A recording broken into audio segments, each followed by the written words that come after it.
All right. Well, good morning once again to all you beautiful apes out there. Thank you guys so much again for joining us here on the live stream. If you are listening to us on the live, if you're listening to us afterwards, hope you're having a great day too as well. But you won't be able to see here what I got behind me. As you guys can see, we prepared a lovely Thanksgiving meal. I was able to snap some turkey necks, feed the family for the year. We'll see what happens next year, but for now, we're vibing with it. And we definitely don't want things to change. Obviously, what we're doing here is getting into the daily peel from yesterday. That's going to be the edition for November 22nd, Wednesday, November 22nd, that is. It is currently 10:30 a.m. Eastern time, right on the dot.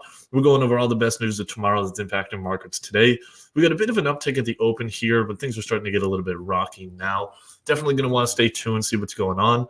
Obviously, it's not a big news week, given that it's a holiday week and everything, but we'll still keep you updated, still keep you entertained on all the most important things going on. We did get some crazy action going on yesterday. Obviously, the most important stuff was some updates to OpenAI, but there was some crazy stuff going on in the world of cryptocurrencies and digital assets and all that stuff as well. Trust me, it's even crazier than the usual stuff that goes on over there. We'll get into it in just a couple of minutes here, but before we do, obviously, we got to move over into the meme of the day. Now, I thought this was just an absolute work of art from the people over at the Wall Street Oasis Instagram. These people really are meme artists over there. And as you can see, being on the cover of Forbes is basically a death wish for all kind of tech CEOs. We got Elizabeth Holmes, we got Sam Bankman-Fried.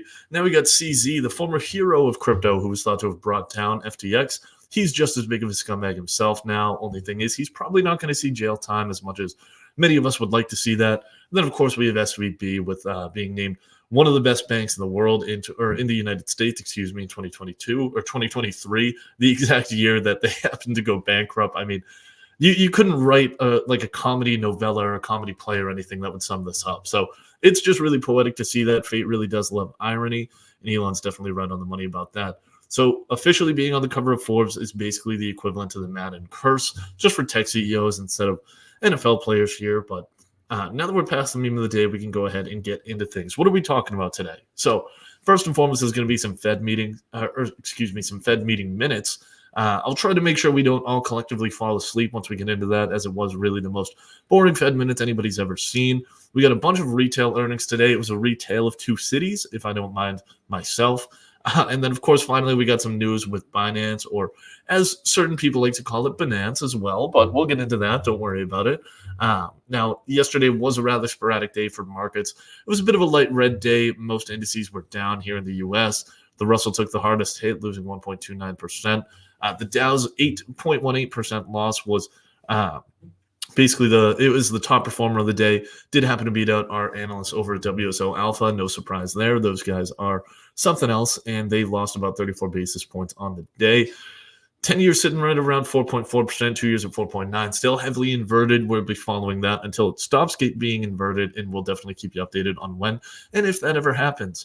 Now, we did get some big earnings reports yesterday as well. There was a lot going on. We didn't necessarily get a chance to talk about it or get into it too much in yesterday's edition, but that's what's going to be coming out on Friday. Oh, which reminds me, no edition tomorrow, as it is Thanksgiving Day here in the United States. So be on the lookout for Friday's update. We'll be going live then as well. And definitely some good stuff to get into, probably NVIDIA's earnings, which went exactly how you would expect it to. They absolutely knocked it out of the park, tripled revenue from last year, but stock didn't really get much love for it, at least in the after hours market, and especially this morning, just given that the expectations were so high behind this name. Now, speaking of OpenAI and all that drama, the Wall Street Journal did go deep into the board members who made that happen. Really interesting story to cover there, but the most interesting piece was our boy Ilya Sutskever. This guy is the chief scientist of OpenAI. He's probably one of the smartest humans on Earth right now. He's got this FRS designation, which is some random shit that people care about because for whatever reason, the British royal family still somehow runs the world. But so he's got that FRS designation, which certifies him as a smart dude. And he was the chief scientist. I mean, looking at all these accomplishments here, if we scroll down at some of the awards and honors, shouted up by MIT almost 8 years ago as one of the 35 innovators under 35. I mean, he spoke at NVIDIA and Tech in 2018. If you're teaching NVIDIA about tech, you got to be on a whole different level.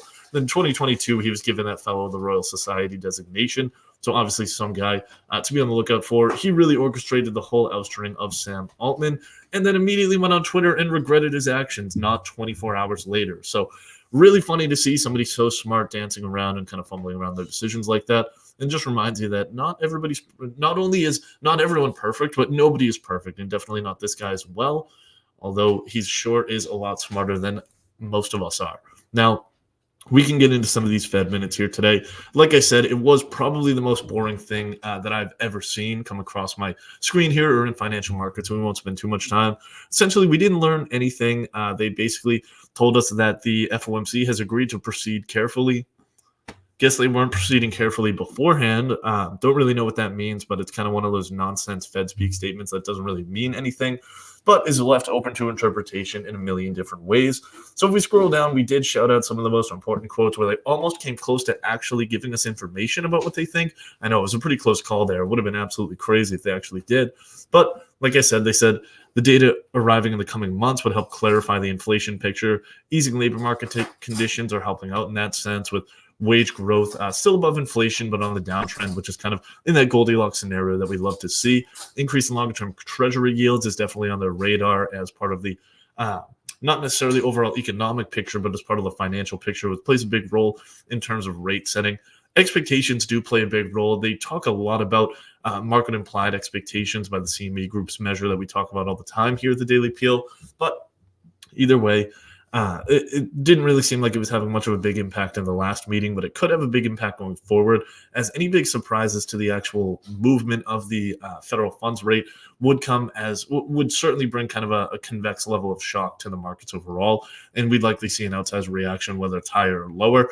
Certainly is not something that the Fed's going to want to see. But incoming data on consumer spending, again, surprised to the upside, and that led to this other bullet point here.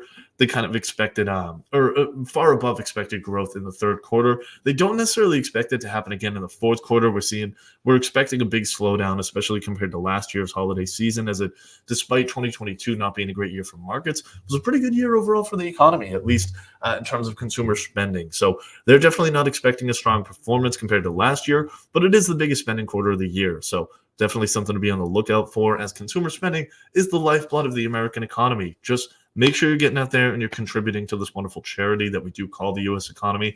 Buy something for your mom, buy something for your grandparents. Sure, they're probably going to go ahead and return it, but at least you'll be contributing to this beautiful charity of an economy that we have. Now, to interpret some of that Fed speak, obviously you need years of translation practice. I definitely don't have that. I don't think anybody on earth actually does, but we went ahead and did our best trying to translate exactly what they're saying. Essentially, boils down to a couple of points. First and foremost, inflation and other signs of the economy running too hot have continued to retreat. Doesn't necessarily mean they're going to be cutting rates anytime soon, but it decreases the odds of a further rate hike. I mean, if they hike rates again in December, Jerome Powell should be arrested for economic abuse. I mean, that is absolutely insane to be tightening even more than we already are. Keep in mind, there's $90 billion running off the balance sheet every month as well. So that tightening is occurring at the same time. So they're kind of still double dipping on the tightening picture, but again, saying that it's going to be decreasing the odds of the need to raise rates again, especially in the next meeting in December. Now, they went a little bit further to say that those signs may have actually gone as far as to reverse course and present a much slower growth in Q4. Basically, we don't want to be above potential growth, as that's going to be what triggers inflation, but you don't necessarily want to be below potential growth as well, because that's going to be what triggers growing unemployment. And so obviously the Fed's job is to balance inflation and unemployment. Being at that potential growth is really something that only exists in theory. So it's not something we can ever observe in real time, but it's something that nevertheless the Fed tries to do. It's one of the things these government boards really like to do, is pursue absolutely impossible goals in the event that, well, knowing full well that we're never actually going to achieve them, but still trying to tell us that that's kind of the long-term goal, really only is going to be possible in theory and in hindsight. But hey, they're doing their best. Everybody's still doing pretty well from an economic and kind of financial standpoint, or at least a lot of people are, especially going back to the wage picture scenario. We're still seeing low-income earners outperform the top-income earners in terms of their wage growth. Now, of course, it's not a pretty picture for everybody out there, but it's a lot better than most people expected at this point. We'll see if that can hold true going into Q4. The Fed certainly is a little bit on edge about that. Now, the other big thing that they mentioned was financial conditions. They've remained strong, but have deteriorated over the past quarter or so, especially the term premium on treasuries, kind of expanding the equity risk premium as well. Definitely something the Fed's keeping their eye on. And then finally, the biggest major point was, even more than usual, we have absolutely no idea what to do going forward. Not that the Fed ever really knows what they're doing. I don't want to suggest that whatsoever, because that would take a lot of convincing. However, it seems like they were even more confused and even more caught off-footed than normal. So we'll see what's going on. But essentially, what they're trying to do is signal that they're not necessarily going to be making any major moves at the December meeting. If they were to come out there and say, like, hey, the economy's been pretty hot, it's been doing a lot better than we expected at the beginning of half of this year, and now things have kind of deteriorated a little bit. So we may have gone too far with the rate hikes, and we might need to start cutting. If they came out and said that, all hell would break loose because equity markets would immediately rip, bond yields would fall. I mean, things would just work in the complete opposite direction of what the Fed actually wants. So in order to continue that soft landing, it's kind of like they have to look at us and wink with everything that they say and say, like, I don't really mean this. But it's something that they have to say to kind of keep market expectations under control. As in economics, expectations drive reality. It's a big Hawthorne effect, or as we like to call it, the J. Powthorne effect. And so we'll see if that holds true going forward.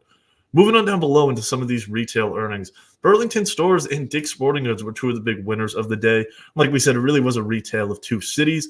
Beginning with Burlington, it was a great quarter for the low-cost kind of coat factory and other random shit store. Everybody knows Michael Scott is a big fan. That was a great scene in The Office when he gets blood thrown all over him in that kind of fur coat or whatever the hell he went and bought. Either way, earnings came in at 98 cents a share on $2.29 billion in revenue, coming right in line with the 97 cents per share on the exact same revenue figure that the market was expecting. However, shares absolutely continued to rip because the earnings, they did come slightly above, although they basically were right in line. Shares ripped because expectations were so low for this company, kind of the opposite of what we're seeing with NVIDIA today. But Burlington was down more than a third all year. They've been very inconsistent in terms of their earning beats over the past 7 or 8 quarters or so. So the fact that it was a beat, given that shares are down 33% for the year, led to a bit of an outsized return than if somebody else who had some better expectations was to report the same thing. Either way, Mr. Market was absolutely loving it, and they sent shares much higher on the day. Dick's Sporting Goods, my personal favorite name of any company in the entire world. They could have one of the best tickers on earth, but instead they went with DKS. I understand why, but not that I agree with the decision-making. Certainly wouldn't have made the same decision myself, but either way, it's something that maybe they can consider for the future. So the funniest named retailer in the world, they managed to come up heads on the actual coin toss of retail earnings that existed this quarter. EPS came in at $2.85 a share on $3.04 billion in sales, just slightly beating out expectations of $2.44 per share on $2.94 billion. They beat on both the top and bottom. According to management, as sad as it sounds, one of the biggest reasons for the beat was a reduction in shrink from the last couple of quarters. Shrink is retail jargon for theft or just downright stealing by customers.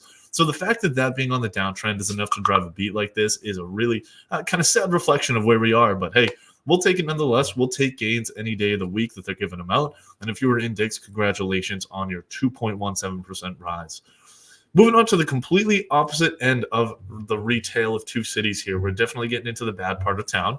And that starts out with American Eagle Outfitters, one of the most iconic brands in the U.S. Typically they're associated with I want to fly like an eagle. Yesterday it was all about Tom Brady's free falling as the company lost well over 15%, nearly a fifth of its value in a single day, as EPS came in at 49 cents a share on sales of $1.3 billion versus expectations for pretty much exactly that. Estimates were for 48 cents a share on $1.28 billion, so they came basically right in line. However, projections for the coming quarters, it was really their projections for their operating income for the fourth quarter that deteriorated shares so much. Unlike Burlington stores above, American Eagle hadn't done as terribly over the past year or so. So investors had been expecting a little bit better. So they were really disappointed. It's basically the opposite effect of what we saw above with Burlington. They just had that outsized return to the downside. Moving on down below to Kohl's, everybody knows that every kiss begins with K, but every plummet in share price also begins with a bad earnings report. It's exactly what we saw with American Eagle. It's exactly what we're seeing from Kohl's as well. This is the final edition of the Retail of Two Cities. Kohl's came in and reported 53 cents a share on their bottom line, over expectations of 35 cents a share. However, on the revenue side, things were tough. They managed to only pull in about $3.8 billion versus the $3.9 billion expected. Now, essentially, it seems like the market has been made aware that these companies are doing a good job of cost cutting so far this year. But what they're nervous about for the rest of the year, and especially into 2024, is actual demand for their products. So it's almost as if revenue growth and kind of beating revenue estimates has become more important than earnings growth and beating earnings estimate, which is the traditional way. Ben Graham would be absolutely rolling in his grave right now if he knew that was going on. Obviously, it's earnings that matter most when you're an equity shareholder, at least in theory again. But when it comes to practice, which is what we do here at the Peel, it's what we do on Wall Street, you got to be a little bit more realistic sometimes. In certain situations, things change. What matters now might not matter as much in a year. And right now, it's all about sales and demand growth. Moving on down below to our favorite story of the day, it's all about when the music stops. Now, the music hasn't necessarily stopped in crypto markets like it did for Lehman Brothers back in 2008, but it certainly has gone down quite a bit. I think the speakers have blown, and essentially what's going on here is a great representation, or is represented great by that scene in Margin Call when they're all sitting around the table and that moron executive John Told, whatever his name is sitting there. Basically, he's acting like he's on an LSD trip while the literal rocket scientist is trying to tell him that his firm's going to go under. And he just kind of sits there and taps his finger on the desk. And, it's one of the really dramatic scenes in the movie. It's honestly a great scene. You should go watch it. But, man, does that guy really infuriate me. The quote is, he says, "So what you're telling me is the music about to stop, and we're going to be left holding the biggest bag of odorous excrement ever assembled in the history of capitalism." That's directly from the movie Margin Call. And it's essentially what's happening to Binance right now, except instead of holding that big odorous bag, they're handing that right over to the Treasury Department in the form of a $4.3 billion fine. That's the largest fine in the history of the Treasury Department right there. It's a total of $3.4 billion that's going to be going to FinCEN, and a couple other 100 million, 900 something million going to OFAC, which is the Organization of Foreign Assets Control, or the Office of Foreign Assets Control, I believe it is. But either way, before we get too far into things, I think we really have the video of the day in Treasury Secretary Janet Yellen. You guys all know that one of the immediate signs that somebody is a douchebag when they're walking around the office is if they pronounce finance. I'm sure your MD does, but anybody in the younger generations who says the words finance, automatic douchebag. There's no coming back from that. And Janet Yellen just made it absolute poetry yesterday. I believe we have the video to pull up, and we're going to see if this works right about now. Binance is also required to report the suspicious transactions it has failed to report to date and to establish an See, Binance is required to report. I couldn't hear her after she said Binance. That was all I was thinking about for the rest of the interview. But either way, we can go ahead and move on. She's an old lady. We don't want to beat up on her too much, but she said Binance, they're going to have to file these reports. They're called suspicious activity reports. It's essentially what every other bank has to do. But to get into that, we kind of have to explain exactly what's going on a little bit more in detail first. So the Treasury Department, the Department of Justice, has been investigating Binance for quite a long time for skirting various U.S. financial laws. As we all know here at the Daily Peel, and we've been able to see over the past couple of years with the crypto markets, the U.S. does not fuck around when it comes to breaking financial law. So essentially what Binance would do is they would set up, there was quite a lot of different allegations, and we listed out some of the main ones. So first and foremost was failing to register as a money services business. Anybody that's involved in transferring money has to register with the Treasury Department. Binance did not do that. Clear, blatant violation. There's absolutely no coming back from that. Violations of U.S. and international sanctions.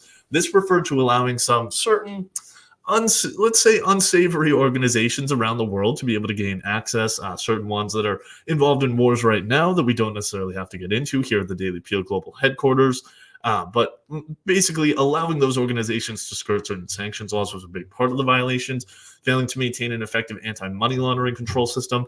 Basically the exact same thing, but in the U.S., if you're going to operate as a money services business, you have to have AML KYC laws. That's anti-money laundering, know your customer. It's some of the most annoying stuff in the world. If you're a customer at a bank, you may once in a while get calls from some poor kid that's just trying to do his job that's going to be asking you incredibly personal questions that you won't want to answer. I definitely recommend yelling at them. It's not like that was my old job or anything, but it's one of the most important things for quite a lot of banks.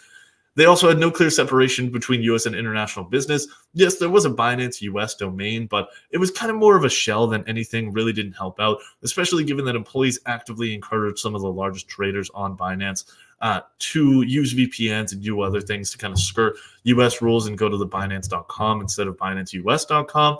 Now, not only that, but they did give certain back channels to these like large traders, what are called whales in the crypto space. So they encourage whales to skirt all these rules while they applied them to certain smaller traders. But either way, having no separation in those businesses is a big no-no. Then finally, they willfully allowed transactions involving illicit activities to occur. This kind of explains itself. they basically just turned the other cheek. And it was really summed up in one of the quotes from one of the employees that we included down below. Now, essentially what they said is, this guy was an absolute moron for putting this in company channels. He knows that stuff can't be deleted for at least 6 years at financial firms like this. He said that the company needs to get a banner that says, "Is washing drug money too hard these days? Come to Binance."